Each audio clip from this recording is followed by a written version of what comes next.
નમસ્કાર દર્શક મિત્રો, સમાચારની વાત કરવામાં આવે તો કોલકાતાની મહિલા ડોક્ટરને ન્યાય અપાવવા વડોદરાના ડોક્ટરોની છઠ્ઠા દિવસે હડતાલ યથાવત। 1 2 3 4 1 2 3 4 1 2 3 4 बंद करो ये अत्याचार।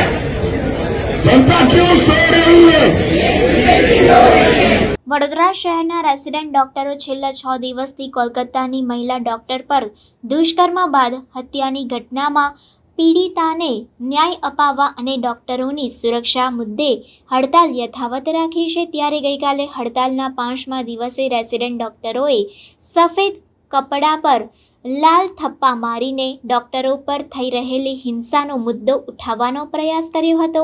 આજે છઠ્ઠા દિવસે સયાજી હોસ્પિટલમાં શેરી નાટક અને ગોત્રી હોસ્પિટલમાં ગીતો ગાઈને પોતાનો વિરોધ નોંધાવ્યો હતો। વડોદરાની સયાજી હોસ્પિટલમાં રેસિડેન્ટ ડોક્ટરોની હડતાલને લઈને હજારો દર્દીઓ પરેશાની ભોગવી રહ્યા છે। જ્યાં 15 ડોક્ટરની જરૂર છે ત્યાં માત્ર 4 ડોક્ટર કામગીરી કરી રહ્યા છે, ત્યારે અનેક દર્દીઓ મુશ્કેલીમાં મુકાયા છે। આજે સરકાર સામે નાટકના માધ્યમથી પોતાની માંગણીઓ અંગે રજૂઆત કરી રહ્યા છે। કોલકાતા દુષ્કર્મ અને હત્યા મામલે શરૂ થયેલા આંદોલનને હવે ગુજરાત સરકાર સામે વડોદરા શહેરમાં જિલ્લામાં 2500 ડોક્ટરો હડતાલ પર છે। સુરક્ષાના નાટક કરતી સરકાર સામે નાટક ભજવી અનોખો વિરોધ કરવામાં આવ્યો હતો, તો બીજી તરફ ગોત્રી હોસ્પિટલમાં મહિલા ડોક્ટરો દ્વારા ગીતો ગાઈને વિરોધ નોંધાવવામાં આવ્યો હતો। આ અંગે ડોક્ટર ચિંતન સોલંકીએ જણાવ્યું હતું કે ડોક્ટર કક્ષાના વ્યક્તિઓને આ રીતે આંદોલન કરવું પડે એટલે દુર્ભાગ્યપૂર્ણ બાબત કહેવાય। અમારા તંત્રના તો ખરા જ, પરંતુ ગુજરાત સરકારના પણ કાન ખુલ્યા નથી। અમે આ હડતાલ પર છીએ છતાં સરકારને કોઈ ફરક પડ્યો નથી। પ્રશાસનના કાન ખોલવા માટે ટૂંક સમયમાં જે પગલાં ભરવા પડશે તે ભરવા અમે તૈયાર છીએ।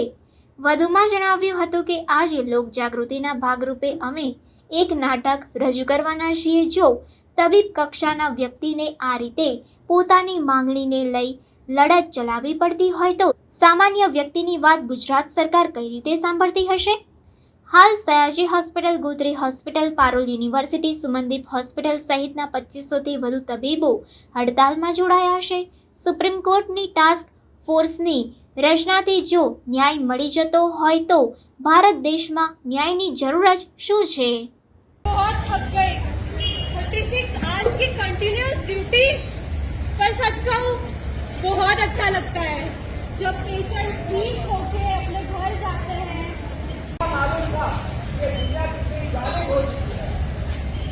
सुनकर ये हैवान हरकत, क्या आपकी भी कांपती है रूह? क्या डॉक्टर बनकर उसने सफलता की कठिन सीढ़ियां चढ़ी, फिर क्यों उस बेगुनाह को मौत की लड़ाई लड़नी पड़ी? छोटा सा छोटी सी आशा,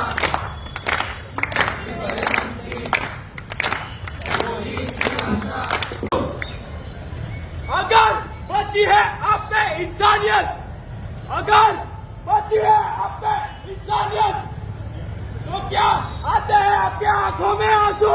आते हैं आंसू, आते हैं आंसू। क्या आते? माँ, देखो माँ, मैं डॉक्टर बन गई माँ, मैं फाइनली डॉक्टर बन गई माँ। आपकी इच्छा थी ना मुझे डॉक्टर बनते हुए देखने की, मैं फाइनली डॉक्टर बन गई माँ। अब मैं फाइनली डॉक्टर बन गई माँ। कितना अच्छा लगता है।